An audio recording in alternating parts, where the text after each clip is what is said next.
So,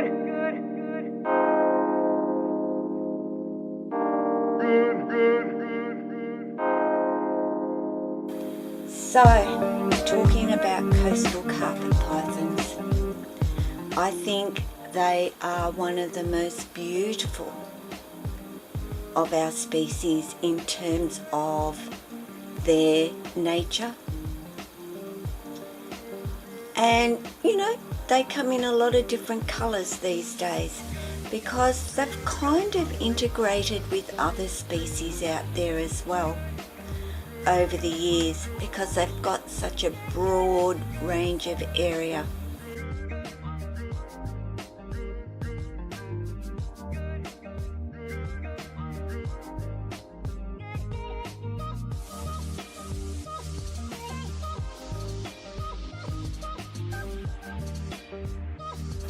So basically, coastal carpet pythons are the Moralia McDowell, and they are one of the biggest. They are the biggest of the carpet pythons. Of course, we call them carpet pythons. You know, your jungles and so on. Of course, we've got our children's range. And then we, of course, go into our olives, our breadlies, our womas. But Jack is a carpet python.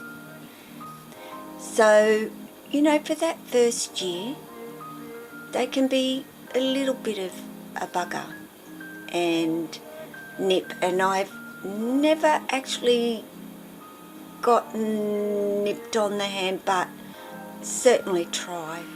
I think my reflexes were way faster. I don't know how well I'd go today because I am expecting to get some nips from Layla, and spotteds are really quite renowned for actually doing that too. So it's not just your carpet pythons. I think as all hatchlings they can be rather nippy, full stop. So basically,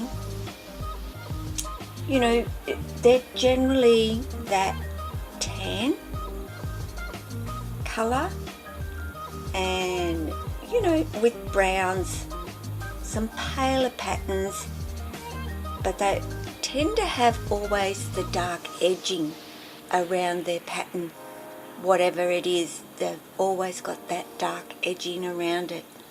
So, you know, Jack has turned out to be, you know, chocolate brown, blacks, a lighter brown. You know, he even has a little bit of yellow around his mouth as well. But I think that they are beautiful. So, you know, nothing like your pop-outs like your jungles can be and so on, but they're beautiful in their own right. So they can grow, females, up to 4 meters in length. Now that's a pretty darn big snake. I don't think that Jack will ever, of course, get to that size. Yes, he's a male, but he still, I don't believe, is going to be one massive snake either. So, you know, when you buy a coastal, you can't say, oh, he's going to, or she's going to be, you know, this 4 meter snake. It doesn't go by that either. So, you know, Jack, who knows what he'll be, but of course he'll be a lot bigger than what he is right now.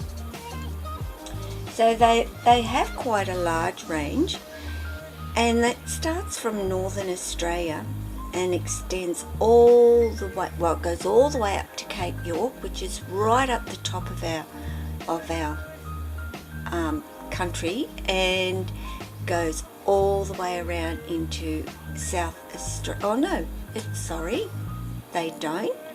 They go down into the lower New South Wales. So a fairly extensive range, and they're very much known to come into populated areas and around houses, and they go into people's roofs, and yeah, people are finding them in their yards all of the time. So, you know, that's, yeah, even in the cities, they're finding them. So what's going on out there? But anyway, you know, people aren't distinguishing, as us who have knowledge, between the venomous and the non-venomous, and a lot of them, you know, just recently a guy bludgeoned one to death, and it was actually a neighbour's pet that had gotten out, and that terrifies, I guess, anybody who owns pythons. How they get out, well, you know, I guess things happen, but that would be my first panic. Is somebody going to not realise that he's not venomous and that he's friendly and that he's not going to hurt anybody, and to call, you know, a snake catcher and at least let them know what's going on. And these days, you know, there are signs up everywhere, and currently there is one missing, which I've said in another video. So I have been keeping my eye out, just in case. So, you know, generally if they're a wild one, you know, they will tend to take off or give you some sort of fight, whereas a pet will tend to just allow you to pick them up. And even the wild ones, once you've got them in your hand, you know, they're puppy dogs anyway, or most of them are. I'm trying to find Jack's head here, and he keeps on moving it. So, but basically, you know, Jack currently is in his enclosure that is 500 by 500 by 1200. He's not going to be in that forever. He's going to outgrow it for sure. So he is going to be needing another one. And, you know, recommended roughly the 600 by 600. Even by 1200 would probably be alright. But above that would be even better. So, you know, Jack does have one coming that's going to be the 600 by 1800, but that'll be a while away. So their diet, don't feed them mice. You know, they will take rats as hatchlings. They start off virtually on weaner rats. They're big enough to take those. So start them off on rats, and basically, you know, they can end up eating small rabbits, you know, of course your chicks and your quails, just like Lily does. But, you know, Jack is happy with his rats, so if he wants to keep eating those, that's exactly what he's going to be staying on. So temps. Now, for me, as I said, this is my take on this type of area of them. Jack does not like anything over 30. So anything beyond that, he hates. He never goes over to the warm end. He gets as far away from it as he possibly can. And that's telling me anything above that, 29, would even be warm enough for them. The cool end, once again, I don't take any notice of the cool end unless I see it getting too warm. Then of course I will take notice of it. So no more than 30, 29 is even quite sufficient for them. Anything above that, it takes a lot out of them to be in that sort of heat. So of course never go below 20 on your cool end, and it's very rare that that would happen on an indoor enclosure. Outside, a lot of people put them outside over summer up here, but just remembering when you're going to get those cooler nights, they need to be brought in and put into their indoor enclosures as well. Humidity, well, I keep Jags anywhere from the 40, and I don't really ever go more than 50, maybe 55 when he's in shed, but otherwise in that range, and they're quite happy. So yes, they like to climb. You know, they're not as classified arboreal like your jungles, but they still do like to climb. And Jack loves to climb up and lay in his hammock. He explores his enclosure quite often, you know, getting around, and that's generally him saying, let me out. But, you know, nowhere near as active as my jungles are, of course, especially Lily, who might be a bit of an exception to the rule actually. But Jack is nowhere near as active.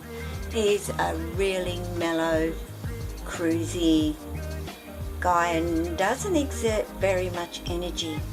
And as he gets bigger, of course, that energy is going to be less and less. As you know, dragging that big, heavy body around is extremely tiring.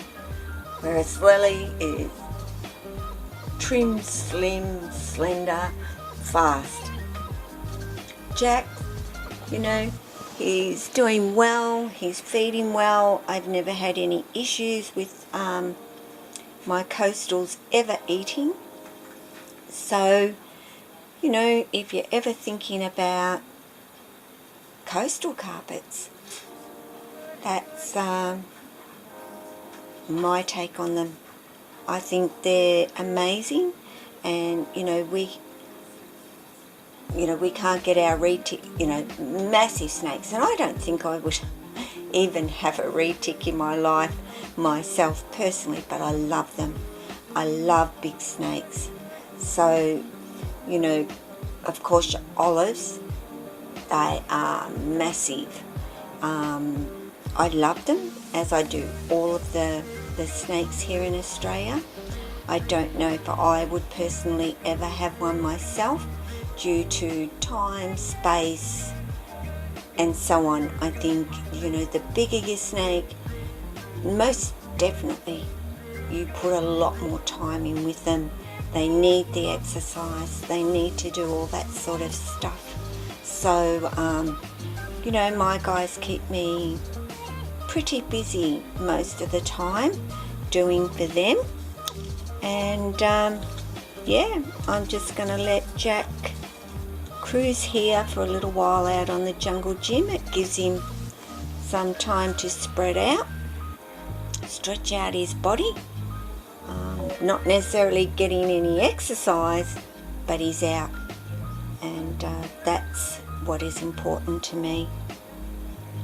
So guys, if you have any questions about them, and I'm sure I haven't answered or said everything that could be said, I don't want it to be long-winded as such, but yeah, if you've got any questions, anything specifically you'd like to know about them, leave a comment and I will answer you as best I can with what I know.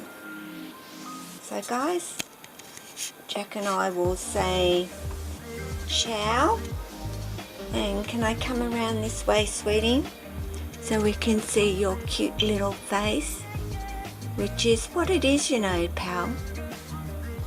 You're a very handsome man. Yeah, righto, he says.